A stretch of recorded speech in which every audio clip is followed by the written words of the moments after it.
Welcome to this video. This idea came across my mind of what would the next Pokemon game possibly be. At the present moment, my thoughts would be that XY sequels are confirmed since Zygarde's forms have been released from the Coral leaks. Zygarde is quite the interesting Pokemon. I have a feeling that Zygarde is going to have the title of the legendary Pokemon that deals with evolution.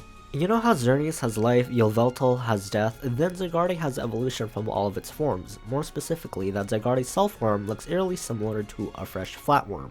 Where in the real world in my old high school biology class, I learned that flatworms are thought to be ancestors of fish. My only biggest critique is that Zygarde's new form reminds me of the Pumpkinator from the Fairly Odd Parents. Cause you know, the face for a body seems eerily familiar. I also posted the Pumpkinator to the Pokemon Reddit, but after 63 upvotes, it got removed.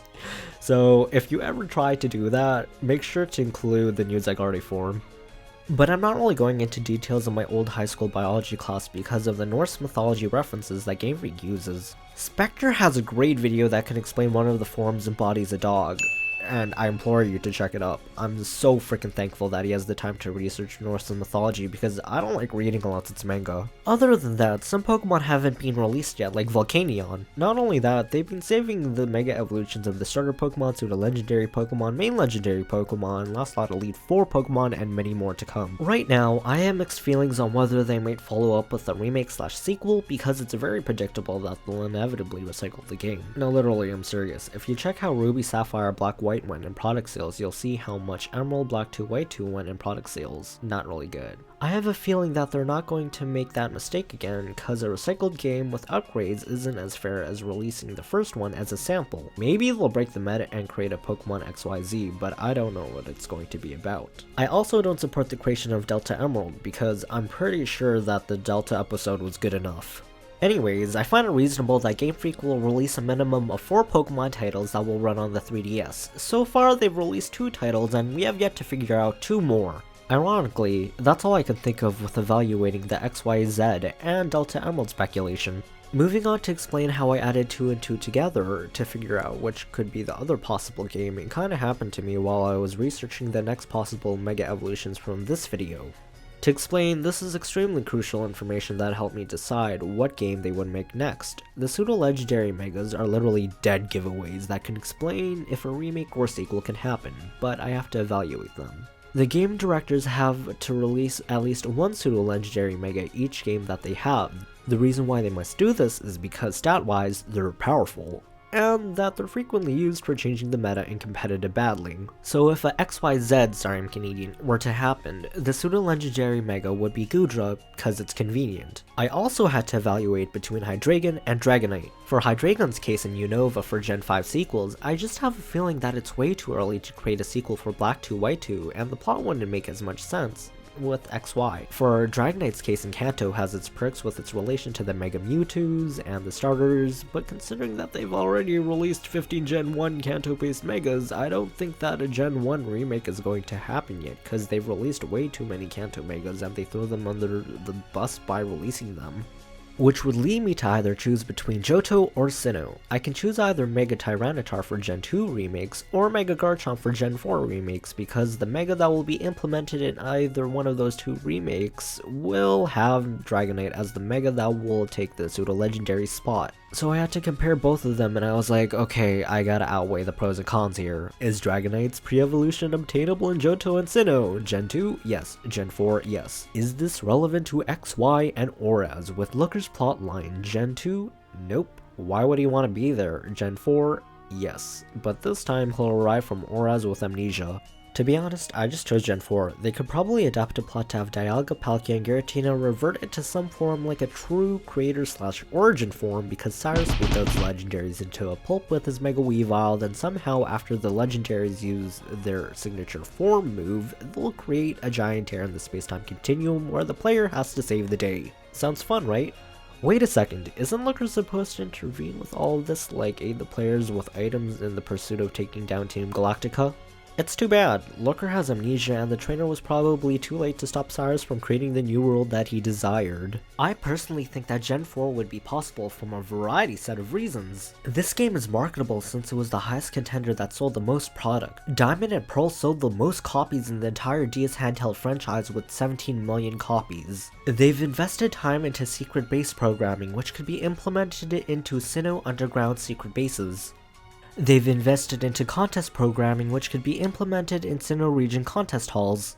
They've invested into 3D, 2D programming, which is kinda basic and a cliche, but was presented in Oraz, which could be implemented into Diamond Pearl.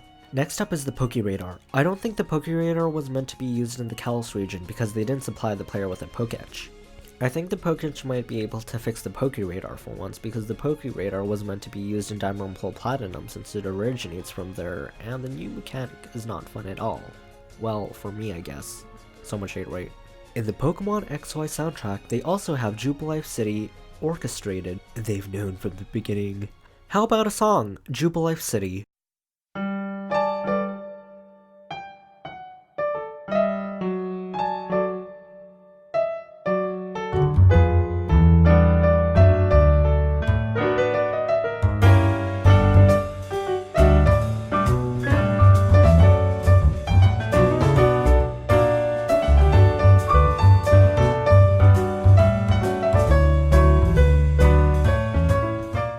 Looker's character development can finally change for the better, or does it? Because there's so many unsolved questions on why he's in Oraz with the Audino Stone. Seriously, Nurse Joy, you have some explaining to do. Lastly, the Battle Frontier has to happen because I don't understand how the Battle Maison invaded Omega Ruby Alpha Sapphire with the Immortal Battle Shadow lanes is legit. If you do notice, there is a huge time gap difference between Oraz and XY. I'm pretty sure something's wrong here, or is it? But I'm not really here to judge. The reason why is that it's Pokemon. Notable mention, Arceus and Giratina makes an appearance in the Auras Museum, and in the XY Museum, Shaman the Fossil Excavator and the Sinnoh Battle Frontier makes an appearance as well. For Auras' situation, if you do take notice, someone painted this before Diamond Pearl Platinum took place in that space-time continuum of Auras. Not only that, that was Giratina in its origin form, which is extremely bizarre because Giratina's origin form was first introduced in Platinum. Then again, considering that you need to obtain around 710 Pokemon to finish your Pokedex, and Auras doesn't really matter. I'm just saying, whoever painted that makes me very suspicious. For XY's situation, earlier I was talking about that the Battle Frontier has to happen. Wait. But doesn't that mean that Sinnoh Remakes is confirmed because XY is connected to Auras? Nope, not at all. It's really complicated, but XY and Auras Battle Maisons do not line up in the age difference between the time, which leads me to suggest that they're both in different universes. Which means XY is actually just referencing Diamond Pearl Platinum, in addition Shaman, the Fossil Excavator as well. But doesn't that break the Mega Evolution timeline concept?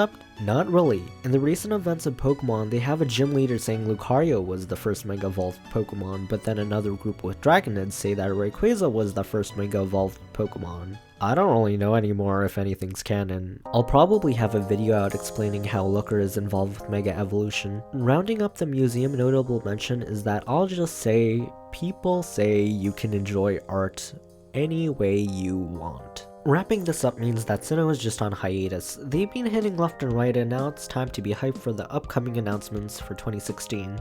Lastly, if you enjoyed this video and you want to see more, please be my support, cause I ain't got a clue if people like what I do. I hope you enjoyed this video. The first two thumbnails shown are the videos that I have referenced in this one. Thanks for watching!